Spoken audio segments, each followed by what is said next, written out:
Hello everybody, it's Kelly with Hairology with Kelly Carroll, and I am an educator teaching the future students of tomorrow while teaching you tips and tricks that you can use in your salon to help make you more money. In today's video, I am going to be teaching the students about shading, tinting, and intensity. So while we are in the hair coloring chapter, it helps them to learn about the depth of color and how you can adjust the color intensity by heavier applications and by toning with black and with white. So let's get into it.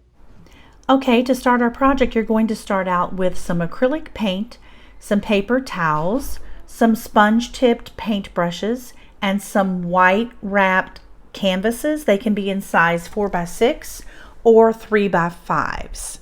You will also need to purchase some paint wells. I picked these up at the Dollar Tree, and they hold 6, so it's the perfect amount for our mixing. And the acrylic paints, and I purchased these from Amazon. Next, we put our 3 primaries in the well, and we leave a white and a black and one empty. Okay, and what is one of the biggest things that we can change in hair color?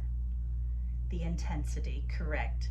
And are we making it darker or are we making it lighter? And how do we do that?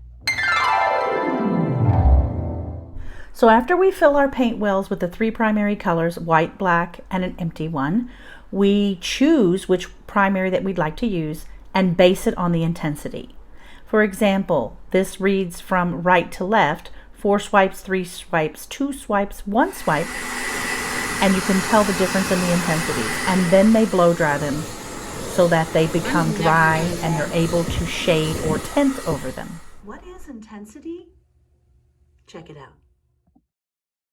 That's an example of some of the intensities that were used. There's a red. Now we're going to move around and see some blue. This is where they did their swipes, 1, 2, 3, and 4, and let those dry so that they were able to do their shading and the tinting. When they started to tint, they used a white on the far left side. Then they went into their black. Then they were to mix the complementary color that would cancel out the primary color that they used. And then they had their regular intensity color at the end so that they could sit back and compare the 4 side by side. So they learned intensity, shading, and tinting.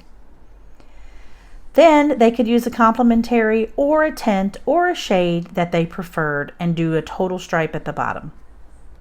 Hey, and thanks for hanging in there with us to learn about this video on shading, tinting, and intensity.